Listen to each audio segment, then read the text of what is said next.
مولاي صل وسلم دائما أبدا على حبيبك خير الخلق كلهم مولاي صل وسلم.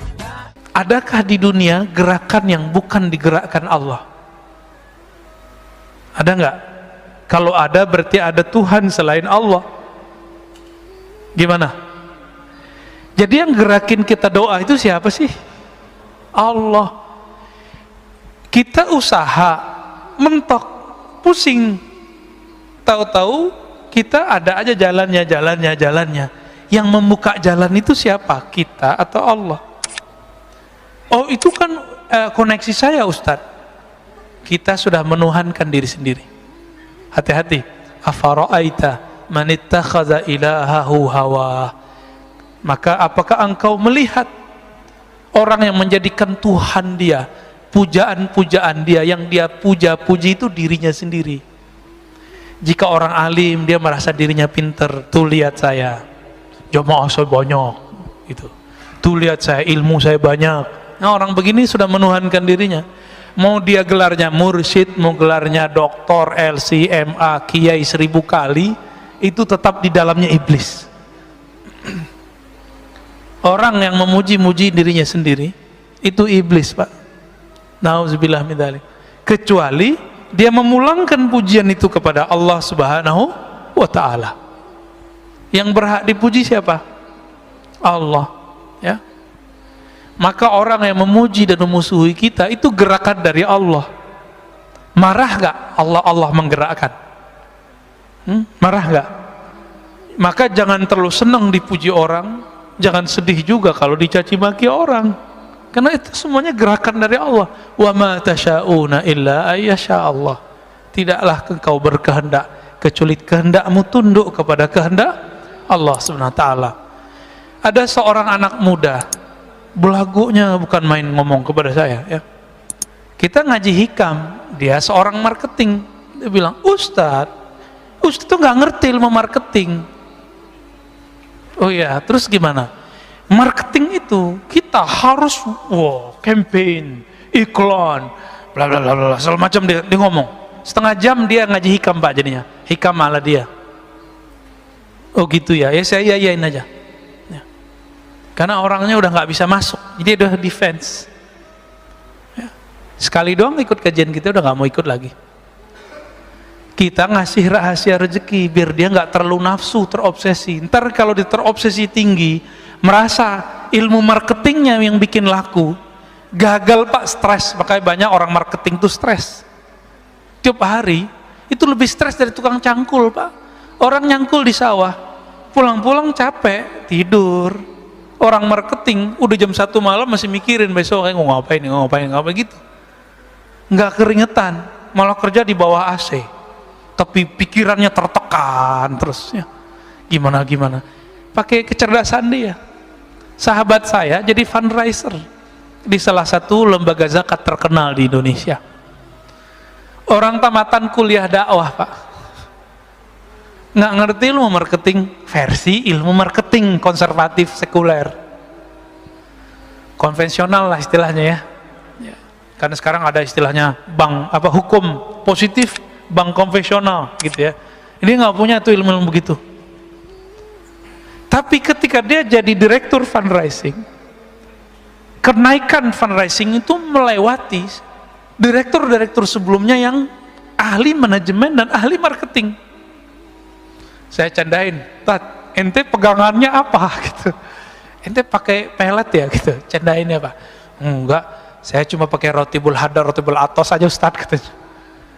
Maksud rotibul hadar, rotibul atos isinya apa? Rotibul hadar, rotibul atos yang kita baca tadi. Saat-saat dia merasa butuh, memerlukan campur tangan Allah, itulah marketing paling hebat, Pak. Bapak kalau nggak percaya datang ke Majestic, ya. Ini ada sahabat saya di situ, dia punya butik dan batik, ya. Terus punya food court.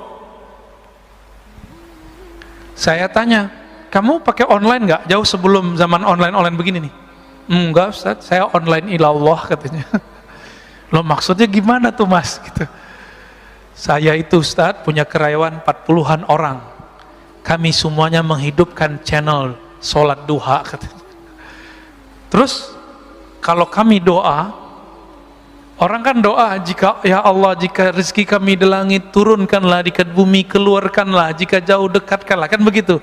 Kalau kami lebih eksplisit Ustaz, jika di langit ya Allah turunkan ke toko kami. Sebutin Pak tokonya. Jika di bumi maka keluarkanlah, antar ke toko kami. Yang minta sehari itu, jadi mereka sip-sipan sholat duhanya, gantian. Jadi mulai dari jam 8 sampai jam 11 nggak berhenti tuh orang sholat duha. Mirip-mirip seperti ahbab tabligh, kalau mau jauh lah ada ahli zikirnya di pojok masjid. Serius Pak, sama lah, ini marketing langit ini. Bisa begitu, dan ada aja yang datang. Dia beli batik 80 juta Pak, kain doang udah robek dikit tuh, dibeli 80 juta. Kata istrinya, ente bahlul juga ya, ngapain dibeli begini-ginian gitu, kira-kira terjemahan bahasa aneh loh ya, bukan bahasa beliau. Tahu-tahu udah lama dia nggak minat mau dijual, tapi feelingnya ini sudah ada sahibnya nih yang bakal jadi tuan ini. Ternyata tiba-tiba ada orang Chinese datang, dia lagi nyari batik-batik lama yang dulu apa istilahnya ya, ditulis oleh moyang-moyangnya dulu. Ketemu berdesir, ditawar Pak 2 kali lipat, dilepas. Tadi 80, sekarang jadi 160 ya, kurang-kurangan dikit lah. Kenapa? Online ilallah. Orang nggak mau mikirin yang begini. Cuma 3 tahun kebeli sekian toko dia. Di depannya orang jualan udah 20 tahun begitu-gitu aja. Pak masih pakai gerobak. Kita nggak ngeremahin siapa-siapa Pak. Ini berbicara marketing langit. Ya. Yaitu, inilah ilmu pengasihan tertinggi. Ilmu jalbur rizq. Apa jalbur rizq? Kan orang-orang usaha ini nyari-nyari itu kemana-mana. Antum gak usah kemana-mana, nyarinya ada di kamar kita, ada di atas sajadah kita. Jadi yang usaha nih, gak usah ijazah-ijazahan antum, gak usah datang ke kiai mana. Kiainya gak musyrik, antumnya yang musyrik. Ya, ntar dikasih raja-raja, dikasih minum-minum yang ada raja, ntar banyak lagi jin dalam badan kita kan. Ntar dikasih apa, simbol-simbol jimat. Dianya nggak musyrik karena dia tahu ini cuma simbol aja, tapi antum jadi musyrik karena kemudian menduakan itu. Ilmu ini ada Pak, ilmu wifiq namanya. Imam Ghazali pakar ilmu itu, dan beliau ahli tauhid. Beliau tahu mana yang tauhid, mana yang tidak tauhid. Cuma yang nggak ngerti bilang itu syirik kan. Dia lupa imamnya Ibnu Taimiyah, imamnya Ibnu Qayyim tuh ngerti ilmu ini. Dan Ibnu Qayyim membolehkannya dalam kitab Tibbun Nabawi, menganggapnya sebagai tib nabawi. Tapi dia hilangkan istilah wifiq. Jimat nggak ada istilahnya. Istilahnya diganti dengan kaf al-kitabah. Cari Tibbun Nabawi, antum kalau nggak percaya lihat di kitab itu. Sudah ada terjemahannya kan? Bab kitabah, tulisan, gitu judulnya. Malas baca sih ya, dari dulu aneh udah sampein soalnya. Jadi kadang-kadang kita makan dulu masih mahasiswa, makan, masuk warteg, masuk rumah makan fulan, masuk resto. Saya tuh nggak nyaman Pak kadang. Karena tiba-tiba saya mata itu liar aja ngeliat sudut mana, ternyata di situ ada raja. Ternyata di ujung mana ada jimat. Nah itu bikin nggak nyaman tuh makan di situ. Ya. Maka teman-teman praktisi hikmah pun tolong ajari kliennya, muridnya, santrinya tauhid, baru diajarin itu wifiq. Kalau nggak usah deh, ntar jadi musyrik ntar ya. Ajarin ini aja nih ya, sholat duha ya, sholat duha. Saya punya guru nih terakhir ya, sebelum tanya jawab. Ada tanya jawab Pak Mirwan? Ada ya? Guru saya dari remaja umur belasan tahun nggak pernah ninggalin duha, Pak. Itu kalau pagi-pagi beliau beli telur atau beli makanan untuk anak-anaknya,